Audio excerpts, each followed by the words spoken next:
Welcome to the Principal's Perspective, where we explore what it really takes to lead a school and why great leadership is a way of being and a set of skills that can be learned. I'm Dr. Adrian Camm. And I'm Teagan Collins. Whether you're leading a school, an organisation, or preparing for your next leadership move, we're here to break down the strategies, challenges, and real life moments that define leadership today. This podcast is your guide to navigating leadership with clarity, confidence, and impact. Let's get into today's episode. How are you, Teagan? I'm good. What's been happening? Term break. So it brings an opportunity to focus on different things other than the day-to-day. I have been working through, so I didn't take leave. Haven't taken leave this week. And I've been focusing on my study. So I think we touched on that last episode or so. Dangled the carrot of it needs to happen. So I've said it's going to happen, and it's happening. So a bit of reading, a bit of writing. And how is the PhD going? How long's a piece of string? It's going. I don't know if it's going well, but it's going. I'm shaping up my the literature review really aspect of the confirmation document, which is coming up in October. So getting a first draft together. I was actually looking at yours the other day. Brings back the memories. You're the one person that's read it. I'm sure there's more than that. But I think that for me, the non-term time, if you like, it's not as reactive, which is really nice. You can say, oh, this is what I'd like to do today, and you almost get it done, as opposed to term time when things can pop up. How have you been? I've been good, thanks. So I'm really excited about jumping into our conversation today. So episode 3, leading the way. What are we focusing on? I think today we're going to focus on mission, vision, and values, or an enduring purpose. I think how that connects with strategy development and its implementation, and then how that then informs the way you allocate resources in a school. So I'm really looking forward to it. Should we jump in? Let's go. So leading in a school, one of the key elements of leading in a school from a principal's perspective is setting the direction. So, the vision, the mission, the values, or encapsulating those in a purpose, then developing a strategy and then realizing its implementation, connecting back to your mission, vision, and values. And then you only have a finite amount of resources in a school. So how do you allocate those to actually achieve your strategy, connecting back to your purpose? So I think that's what we're going to focus on today. So where should we start? I think it's an interesting concept about inheriting those elements of school life when you become a principal. And it's not necessarily something that you shape. And for us, really long and rich history, almost 160 years next year. So they're not easily changed. They stand in time. They've been interpreted in different ways. But when you were applying for this role as principal, how much did that shape or perhaps influence your decision about, do I apply for this role, do I not? Does it align with who I am, and can I take that on? I think it's important. And you know me, Teagan, I'm a researcher. And so when I was considering coming to Westbourne, I left no stone unturned. And I think one of the things that really resonated with me was our vision statement. I think it was really powerful, shaping learners who inspire the world. And I think what really grabs me with a statement like that one is that it's powerful and it's not filled with jargon. Now, on the flip side of that, if you look at our mission statement, which is really our purpose, our mission statement, I think, served a purpose in time, but probably needs to be looked at. It says something like, our mission is to be a vibrant and economically independent and excellent school. You're not going to argue with that. But I think if you look at the language that's used, that doesn't really speak to my heart like our vision statement does. Doesn't give you great joy. Doesn't give me great joy. Economically vibrant. I know, right? I can't imagine that would give many people, or maybe it would give our director of business great joy. But of course we do want to be a vibrant, excellent, economically independent school. There's no question about that.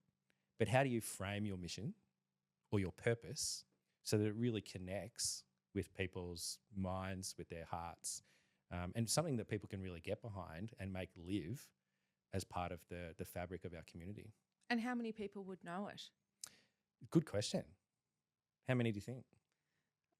I think we've done a lot of work on it over the past few years, particularly around shaping learners who inspire the world. I think I'd like to hazard a guess that most people would know that line and statement and align with that from a philosophical and personal level or on a personal level. Perhaps not so much the mission. No, we've worked extensively on the vision, and we've even extended the vision, right? So shaping learners who inspire the world. We're not just doing that; we're also shaping the next generation of leaders. You know, so riffing off the vision, depending upon the context or the focus of the day, is really important. And we build that into all our messaging, all our language. We stand up in assemblies, in our written communication, in our communication with staff.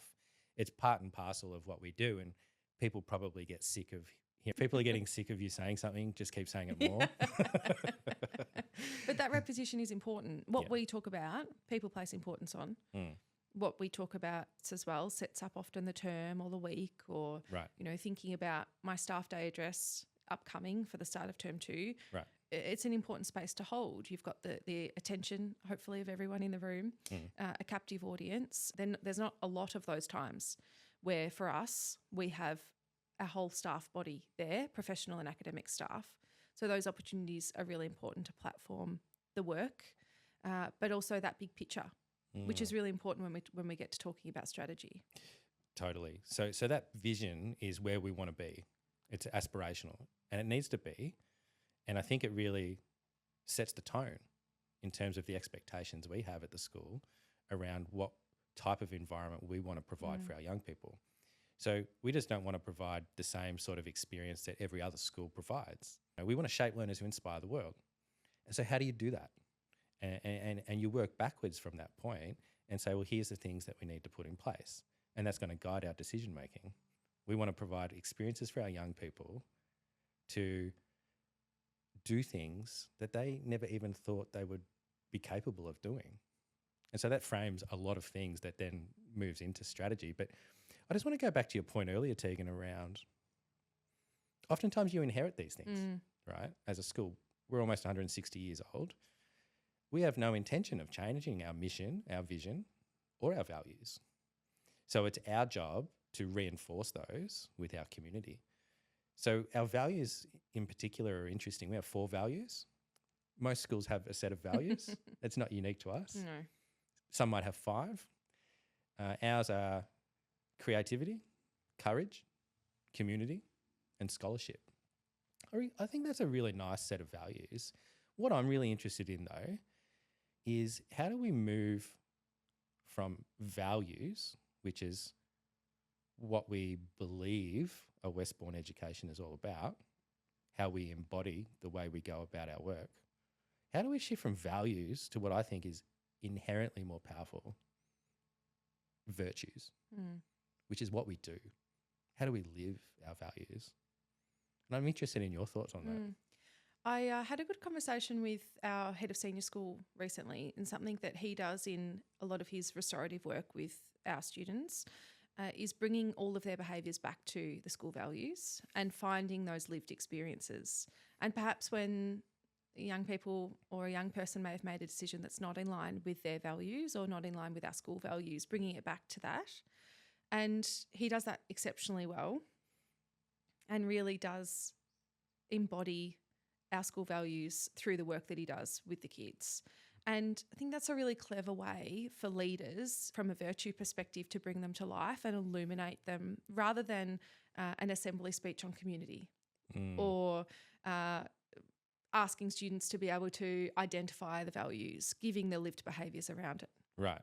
It's also about modelling too. So one of our values is scholarship, and we promote that actively with our teaching staff and our professional staff through a range of different initiatives, some that you've led and some that we just try to model through our daily practice. Do you want to talk a little bit about those? Yeah, it's important, the interpretation of the values too, which perhaps is different in different contexts, but painting the common language And we've talked about that with scholarship. Perhaps when we first started, the picture that was painted around scholarship, well, everyone has to be a high achiever. And, 99.9% of our students go on to tertiary environments, or everyone must achieve an ATAR over a certain number. But that, in fact, didn't align with us or our values around what scholarship meant. So it was repainting that picture. We talk, I think a lot of schools, but we talk about lifelong learning and what does that actually mean? And, for us, it's about continuing to put ourselves in environments and situations where we don't feel comfortable. I still remember the first conversation we had about me doing a PhD, and I said, don't be ridiculous. Coursework. I love coursework. Give me coursework any day of the week, not research. But that's when I walked away and thought, hang on a minute. If I'm really embodying these values and preaching, as we do sometimes, get on our boxes more than we should with students, is if we're expecting them to constantly be putting themselves in outside of their comfort zone, in a space where perhaps they prefer not to be, why are we not doing the same? And how do we encourage that, and how do we model that? And hence, I'm now becoming a researcher, much to my disdain. And I'm enjoying it. Is it challenging? Yes, absolutely. Does it scare me? Yes. Do I think, am I ever going to finish it, and can I do it? Absolutely. But that's where the gold is. And that's, I suppose, the silver linings and the growth, which we expect our students to do all the time. So the further study assistance policy is something that we've driven with staff, and we have over 30 staff at the moment continuing with their further study, which is incredible.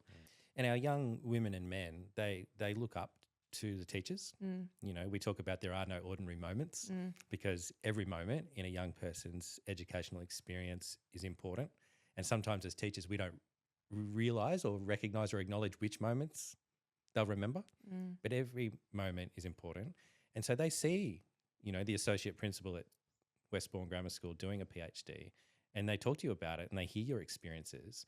And I think that's inspiring. We're quite contemporary, I think, as a school in terms of some of our traditions. So we don't, for instance, wear our academic regalia very often, but we do once a year at Westbourne Celebrates, which is, I guess, our annual speech night. And even the buzz around students around, what does that colour mean? Or what did you do, sir? Or what did you do, miss?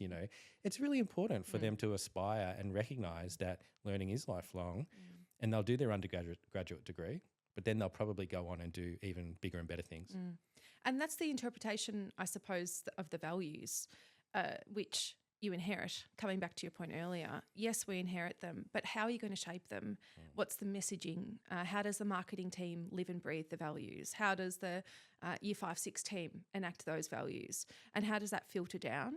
That modelling is really important, but it has to be in our virtue. It has to be in our heart and in our soul and lived, and not just on the wall as you enter reception, or perhaps on the glossy flyer that parents receive as they're coming on a school tour. So that living and breathing of them is really important, but it's also the driving of decisions. I think you talked about that earlier with strategy. I think that's a nice segue. It's totally a nice segue. I think part of leading a school is setting the direction, and so making sure people are aligned around a direction that the school's going. And, whilst you'll never get 100% consensus around a particular direction, if you explain it, if you articulate it, if you are, repetitious, you're making sure you're communicating it in different ways, in different forums all the time, people should get a sense of, okay, that's what this school's about, and this is where we're heading. It's the why behind it, isn't it? Right. Talk about that book, Start with the Why of, yeah. It is important, and I don't think we can underestimate that importance of we make tough decisions, and I think that's where good strategy can go to die when you don't make that tough decision around trying to keep everyone happy, or perhaps placating where you think you should. If we don't make those tough decisions, then we're not choosing what we're not going to do. We're thinking we're going to be all things to all people, which in a good strategy I don't think we should be. No, good point. So what is a strategy, and why do we need it? Interested in your thoughts. I think a good strategy is a set of principles or objectives or targets or goals that really define and guide our choices.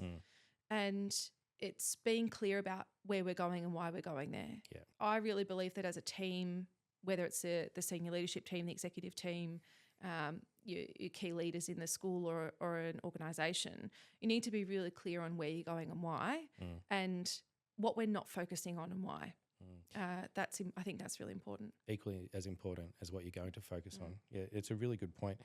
I, as you know, I spent some time at the Sade Business School at Oxford University in June last year, and had the privilege of spending almost a month in a residential program. And one of the days I had the pleasure of working with Dr. Jonathan Trevor. And whilst his work was on businesses and particularly, not-for-profit or for-profit businesses, I took away some of his work and really did some unpacking in terms of how does that relate to a school context, particularly our context as a not-for-profit business. But I think equally it could be applied across different schools, across different sectors. And so he had this framework, which, and I hope I do it justice, but in summary, it's essentially, what is your purpose? Why do you exist? And, what is your mission, vision, values? What you actually need is to consider what strategy then do you need to fulfill your purpose? And for us, that's connected to our mission and our vision. If we want to shape learners who inspire the world, what are the strategic priorities that we're going to focus on that really connects back to that? He then talks about what capabilities as a school do you need to be able to implement your strategy? And I think that comes down to a whole lot of things. So systems, structures, processes, resources, people. What capabilities do you have to deliver on what you say you're going to do? And then what's your organisational architecture, or what's your school architecture look like? And what he means by that is not the buildings, but how is your school designed for you to be able to deliver on your strategy? So what does your organisational chart look like? What positions do you have? What positions don't you have? And those sorts of things. And then finally, he talks about the management systems needed to maximise performance in relation to your strategy. I found that like a really succinct way of looking at a school from a systems perspective, because in schools, everything's connected, right? If you change one thing, it's going to affect something else. So I think it's a really good way of looking at that. So I just wanted to come back to that, what strategy fulfills our purpose point that he made, and maybe for us to unpack some of our experiences in this strategy space. One, I know you've spent some time at Harvard learning about strategy and different things, but then in practice on the ground here, you and I have personally led the development of several new strategies. And I think it would be really interesting for us to unpack what we did in terms of engaging our community, why we did it the way we did it, what was the result, how did we go about its implementation, the reporting of the strategy, to who, and for what purpose and to what end. And how often. So I think that'd be really interesting for our listeners, Teagan. So maybe we rewind and we go back to the start there. So you've unpacked what you said is strategy and why it's important. So if we draw on our experiences here, how did we go about that? So obviously the previous strategy, let's say if we're looking at the school strategic plan as one example, was finishing. We delivered on that. So we identified that we needed to develop a new strategy. So where did we start? The strategy work, I remember the conversation we had about, okay, how exciting, it's coming to an end. We get the opportunity to shape what we're going to focus on and what we're going to work on for the next 3, 5, 7, 10 years, which is another point of how long should a strategy be. But I remember thinking, okay, so do we get a consultant in? Do we have someone lead it on staff? Do we do it with exec behind closed doors and shape the strategy and great, this is what we're doing? And none of that really sat well with us. We thought, how can we develop this document that we want to be living and breathing and not just sitting on a shelf or sitting in a board report? How do we really bring it to life and understand, not just from our perspective, what we think the school needs and our community needs, but how do we really get our feet on the ground and hear from people, from all of our different stakeholders about what's important to them and how do we then bring all of those layers together? Right. So it's not just running some stakeholder consultation for the sake of it to say that you've ticked that box. It's authentically and deeply listening to our community. And it was time consuming. Took us a lot of time. It would have been much quicker if we closed the door, locked our diaries out for a day or a couple of days, or went on a strategic workshop with exec, or a little retreat and get away for a weekend, or it probably would have taken less time because it was time consuming, but it was really important work. Time well spent. And I remember the conversations we had, like, because if we think about what we've done, we're talking about our new strategic map to 2030 at the moment.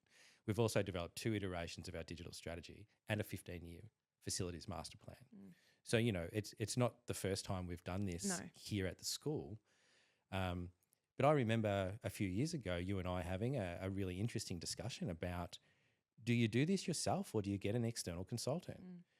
And I might be a little bit controversial here, but I think if you get an external consultant, I think that's really lazy. Why do you think that? Well, I believe that it should be the CEO or the principal in partnership with this, the associate principal, a senior leadership team, actually leading the engagement of your community because you're listening, you understand the context. You've got to approach it from an objective stance, sure, but you also have to be engaging with people where they are. Now, I remember some conversations we had with some parent groups, and it was a really interesting and eye-opening experience for us to hear about their interpretation of what was happening in the school in different ways. So it was also an opportunity for us to actually address misconceptions, which culturally then goes on and has some positive flow-on effects across the school. The realignment. Right. We had that opportunity to realign thoughts, feelings, emotions, Right. misconceptions. Right. But I'm interested in your comment about it being lazy. Let's think about, okay, so a principal steps into the role or might have been in 3 different tenures or might be their first tenure as a head. Yeah. What would be running through their mind to think, okay, a consultant might be a good idea? What do you think they would be thinking or perhaps solving for at that point in time? It's a good point. Context is queen and it really matters. So you need to have an intuitive sense of the state of play in your community. Now, there might be scenarios where getting an external consultant in is absolutely the right thing. So I can imagine a new principal walking into a toxic environment or an environment that's experienced a lot of hurt, or that might be a good opportunity to get an external consultant in to lead some of that initial engagement because it removes the leader or the principal, the CEO, from that engagement, which could be a good thing. Neutral. It could be. But I would push back on that. Yeah. And I'd say what an opportunity for a new principal, CEO or leader to actually make a name for themselves as someone who's going to front up and listen and have conversations that matter. Do the work. So I think there's also possibly, though, a scenario where a new principal comes in, perhaps it's their first principalship, and depending upon their leadership pathway that they've taken, they may have not had the experience in developing or leading the work required to develop a new strategic plan. They might not feel they have the credibility. Wouldn't you argue, though, that that's getting runs on the board? I would have thought so. Yeah. I would have thought so. But maybe that's in the mindset of some. A fear. A fear. A worry. Or maybe it's the direction of the board, because we know that the board ultimately will sign off on strategy, as they should, but it should be a partnership with the principal or CEO. Maybe the board really wanted a particular consultant or external person to come in and lead that work for a variety of different reasons. So who knows? I think it's also an opportunity for the principal and I say this cautiously because I haven't been in that position to be able to make this judgment perhaps, but I anticipate that, and what I've seen particularly from you and from previous principals that I've worked with, is that when they do that work, they position themselves as a visionary leader. And we know the feedback that we can continually receive from the community is that that's their appetite. They want someone to set the vision. Yes, we have a vision, but they want someone to interpret that and to live that and roll their sleeves up and get down into the nitty gritty and be operational when they need to be, but really to rise above that and to be that visionary leader. I know we debunk, if you like, that hero leader mindset, but perhaps that's one avenue of that mindset that is worth speaking to or that has value. Yeah, I think so. People want to get behind a vision. They want to be part of something. You know, our contribute to it. Yeah, our strategy is centered around people, place, and programs. So people come first, we say, because they have to. We're a human-centered organisation. But place is equally important, and we don't just mean places in our geography or our buildings, our facilities. So it's about belonging to something, you know, connecting with people around a common purpose. When we engage our community around these sorts of things, what does it look like, you know, down to the detail? Like, so we decide we want to develop a new strategy. What are the steps? The questions that we asked of the people within those workshops, I think, were really important. And that could be a sticking point too of, okay, let's have a stakeholder workshop or an engagement session, but what am I actually going to ask them? So I think that was a good starting point about how we got to those questions, how we landed on those questions, really aspirational statements. And we had Teagan, people in a big workshop room, and there was butcher's paper and sticky notes. It was a buzz, lots of people around. Yeah. But some were more well attended than others. You know, we tried to give lots of opportunities. So in some sessions we might have had 30 parents or 40 parents. In other sessions it might have been 5, so more intimate. So we ran those workshops, but we also provided the opportunity for them to feed it back in the time. So there was that real-time engagement, real-time feedback from the voices of the people within the workshop. So it wasn't just write your thoughts down and leave it there and then let's move on and have a coffee. It was that critical dialogue and debate in the moment. And I think one of the aha moments for me when I thought, yeah, this is working, we're seeing success immediately, was when you have a really healthy debate between participants. Oh, okay, I didn't view it like that. This is how I saw it, or I see this as a priority over that. So that that was with staff, with parents, with students, with different cohorts of students, with leaders versus students in different year levels, different cohorts. Alumni was an important engagement group, the board, of course. So exec, I'm thinking about all the other groups. There was a lot of groups that we worked with. FOA, who's our parent association group. Is there anyone I've missed? No, that's it. And we probably ran 20 to 30 physical workshops. We provided opportunities for feedback over email or via surveys. Phone calls. But we basically collected all this data and then engaged in, I guess you'd call it a thematic analysis. And we said, what are people telling us? Now, obviously, as experts in what we do, we bring our ideas and our lens to that. But in order to authentically and deeply listen, we have to take that data on face value and try and make sense of it. And so I remember some of the questions that we were asking were really big picture questions, but as a result, some of the responses and the themes that emerged have now made its way into our current strategy. And it may not have been the case if we didn't engage in an authentic way. So questions like, what are the global trends and societal shifts that we're noticing around the world that should be informing our work? Or what does deep and powerful learning look like to you as parents? And some of the responses were really, really interesting. They were. And it reaffirmed too a lot of the work that we had done and a lot of, I suppose, areas that you go, okay, well, let's harness that. Let's harness that enthusiasm and let's really leverage that support of the parent group. But we have to be aspirational and be thinking about what does the future hold. Couldn't agree more. So we engaged in some thematic analysis. We got this draft strategy prepared. We sent it back to our stakeholders and we said we invite another round of feedback. Went to marketing, went through various iterations, some robust discussions at the executive table. It went to the board. So we had a strategic planning day in August last year where a draft version of the strategic map to 2030 was presented to the board. It was workshopped with the board. Robustly workshopped, if I remember correctly. It was.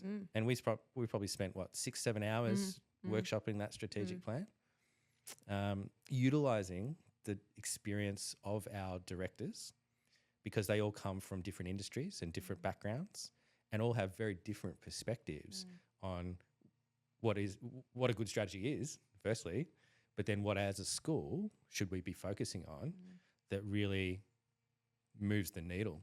And I think two trends that came through in those robust discussions were appetite for risk, or what is our risk appetite, number one, and readiness for change. Yeah.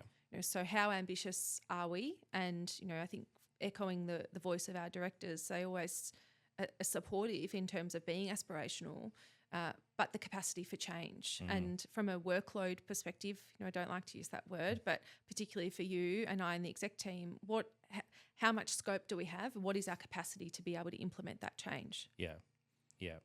And one of our directors shared something that she was doing with a client of hers, which was actually really useful for me to consider. What are our big bets that we're making that are likely to pay off with minimal risk? And that's what we should be focusing on. And so it's all well and good for strategy documents or strategies to have 80 priorities, but sometimes if you have too many priorities, you don't have any. And so what are the ones that are really going to help you realise your vision, which I think is, what we're talking about today. But I think so then after that, we had board marketing did another run through and then we had final sign off from the board. And then we launched into the communication of the strategy, because I'm not quite sure of your experience in schools, Teagan, but in my experience, sometimes strategy documents are great, they get launched and then no one ever hears about them again. So being really intentional about communicating, making sure people understand what we're doing, why we're doing it, and getting alignment across our community around, hey, this is going to really shape our work over the next 5 years. And it's that thinking too around not only executive members or your senior leaders, but everyone owning that strategy piece and it really living in the day-to-day. But there's an interesting amalgamation of business as usual versus strategy and how that all comes into play. And I think something we often talk about is when you step back from your day, how much of it was operational and how much of it was strategic, and what is the right mix? It's a tension you always grapple with, isn't it, as a leader? I think you have to have one eye on the future, but you have to make sure that the here and now is operating, as well as it can be. So that is a challenge. So I think we launched our strategy, and then our shift moves into its implementation. And for you and I, our approach is very much around a distributed leadership approach, because we believe in giving people a seat at the table. We believe in order to accelerate change, many hands make light work. And actually, it's great at building a sense of culture. And the reason being is because people feel as though they have a seat at the table. And what a great opportunity for a young teacher to be tasked with the end-to-end delivery of a strategic initiative in a strategic plan. Because they would have never have had that experience, I'm sure. And then it's like coaching and guiding and providing the systems and structures and frameworks needed so they feel supported in doing so, but still have a level of independence and autonomy. Which is really important. I think that the scaffolding that you've highlighted there, it's not just about tasking. We don't just throw the strategic priorities up in the air and go, great, who's this going to sit with? It's really deliberate, and not only does it sit with the executive team, but the oversight, if you like, or coaching of those other staff members that's sitting outside of that team. We make sure that somebody is allocated, if you like, to working with that person, and that's strategically joined as well. And we've seen, I suppose, the outstanding feedback, delivery ahead of time. Example with the digital strategy. I know it's been reiterated now, but the initial digital strategy. And we wouldn't have been able to achieve that change or the success or the groundswell that we were able to from a bottom-up innovative or innovation perspective if it sat with one person. Yeah, That was a classic example, you know, so a 3-year strategy delivered in less than 2 years, 80 or so priorities, 40 plus individuals working on the strategy. Incredible. And it all started with a vision of we wanted to position ourselves at the forefront of digital, and we wanted to do it within the next 3 years. And one of the things I really struggled with early when I really lent into this distributed leadership approach around strategy was there might be a strategic priority that you want to focus on, and you task someone with leading that. And they might do a great job, but it might end up looking a little bit differently than what you anticipated. That's a really hard thing to come to terms with. You've got to let go. You've got to trust, and you've got to understand that, okay, if this is the end goal, how they get there might be different. How it might look might be a little bit different. But if it still meets the expectations, you've got to be happy with that. It's that comes back to that trust, doesn't it? And letting go. Let's have a conversation about it. Or what are you envisaging done looks like with you?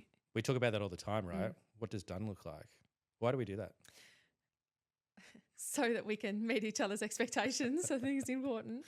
But so that we're on the same page. You know, I think that we all hold in our minds what we anticipate something is going to look like. Or if we're working on a project, I've got a view of how it's going to end. You've got a view of how it's going to end. But do they actually match up? And why would I go and spend 100 hours on a project, come back and you go, oh, it's not really what I expected. All I wanted was a paragraph. Yeah. And I put together 100-page documents, summarising whatever we're focusing on. Yeah. But I think that's really important to get people really quickly cut through. And we talk about cut through all the time. How do we cut through to the point? How do we cut through to the outcome? And make sure that we're being efficient at the same time. Yeah. But so that we're managing everybody's expectations. It's really important. So that sort of leans into the next bit of this strategy conversation. So we've talked about, what is a strategy? Why is it important? How we galvanise the community around the creation of a strategy, how it actually looks when you launch one. We've talked about now the implementation in terms of distributed leadership and how important that is, particularly in our context. Then it's around, well, how do you track progress? How do you keep people accountable? And then how do you report on that? Do you want to share our experiences with that? Yeah, of course. The tracking and implementation is really critical, obviously, stating the obvious, but something that we've used through Microsoft Project and Microsoft Planner is the delegation and owning of tasks and using that as our central update platform. I mean, there's lots of different platforms or apps or project planners we could use, but that's just the way that we use that internally. But it's a collaborative space where people can see the updates, can check updates. It's got the planner not only from a 12-month view, but for the life of the strategy. And that's integrated into our dashboards as well. So having a lens of dashboards at our fingertips so that we can make faster decisions in real time. We've invested heavily the last couple of years in those visual real-time dashboards because they do help us make faster, better, more informed decisions, and they give the information we need at the fingertips. It's really important. Yeah. So that, coming back to what that looks like, it means at an exec meeting we can pull it up. We can jump onto the dashboard or the planner and say, okay, where are we at with this priority? And you have access to see that. There's no blind spots. It's not hiding behind someone's desk in their office. All of the documentation is shareable and uploaded as we go, so that we can jump into any project. And I think that helps with what does done look like too, because we can save a project almost, or save a priority if it's going on a different tangent perhaps. Right. But there's beauty in that too. If it does take a different lens or a different way, maybe it's something that we missed. So that project tracking and project work updates, works in progress, scaffolding our year to say when are our key touch points here.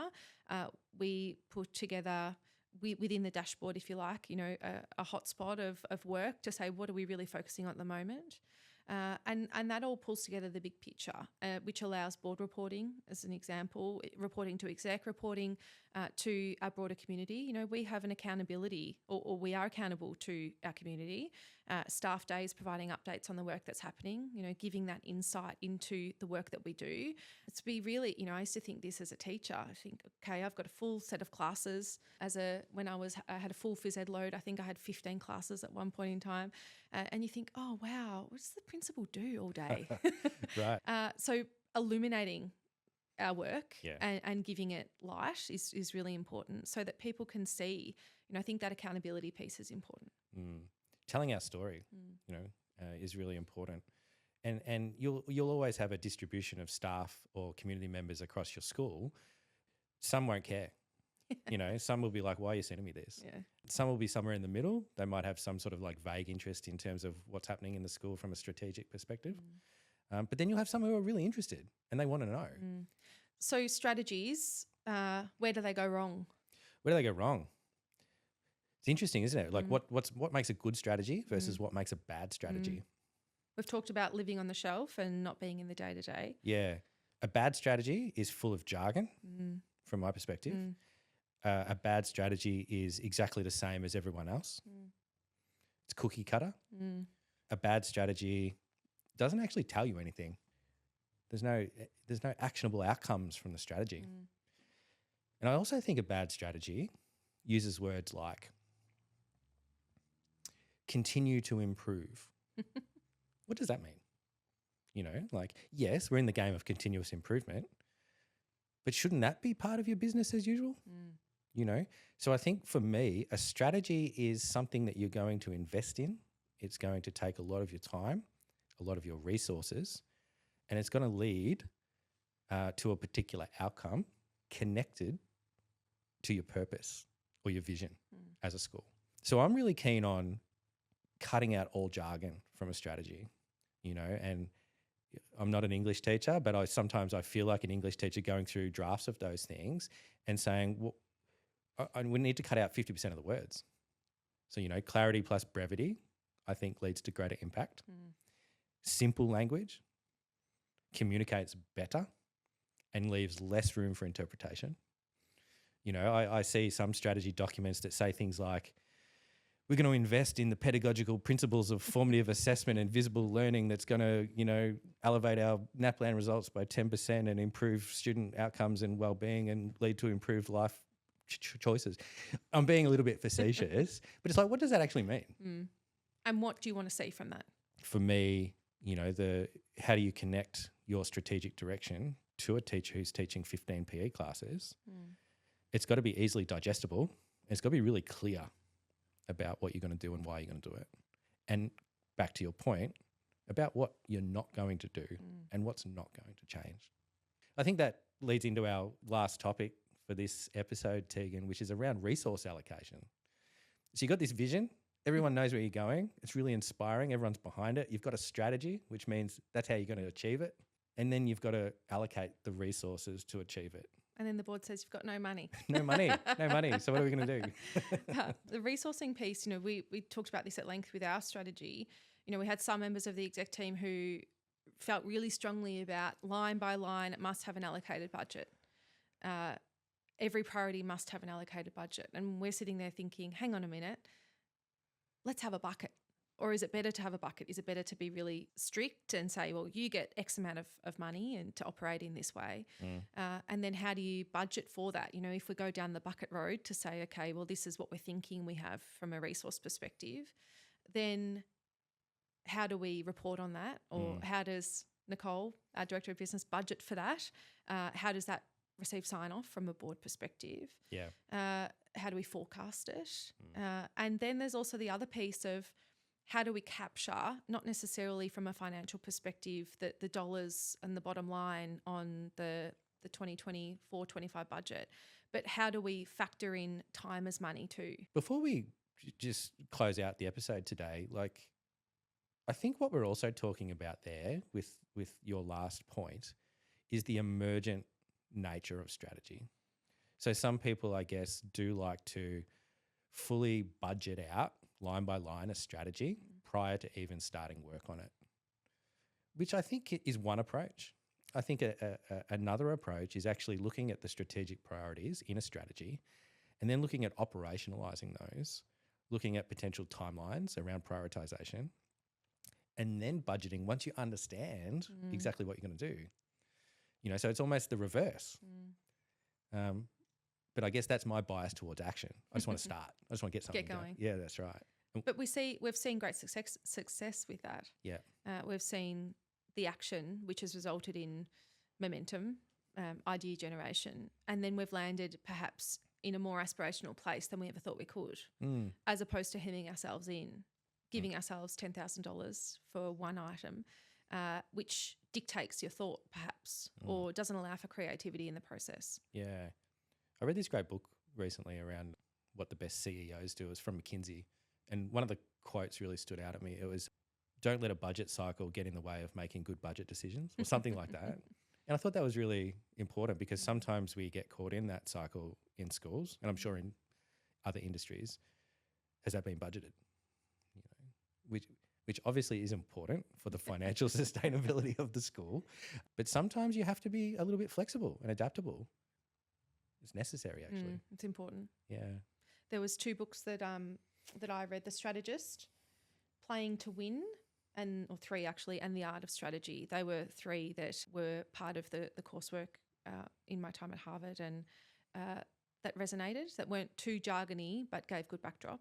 So there's 4 books in there that you'll find in the show notes after today's podcast. Yeah, awesome. I haven't read those ones either, so I look forward to those. Add to your book stack. Yeah, nice. I think that's a nice way to end the conversation today. Thanks, Teagan. Thanks, Adrian. And I'm really looking forward to our next episode, which is Money Matters. That's a wrap on today's episode of The Principal's Perspective. We hope this conversation gave you practical insights to lead with clarity, confidence, and impact. Leadership is a continuous journey, and we'd love to keep the conversation going. You can find us on LinkedIn. Just search for Dr. Adrian Camm and Teagan Collins and let us know your thoughts, questions, or leadership wins. Make sure to follow The Principal's Perspective on Spotify, Apple Podcasts, or wherever you listen to your podcasts. And if today's episode resonated with you, share it with someone in your network. Until next time, keep leading with purpose, and we'll see you in the next episode. You can be sure to find any references, books, or resources we discussed today in the show notes. Please jump on into the comments and join the conversation.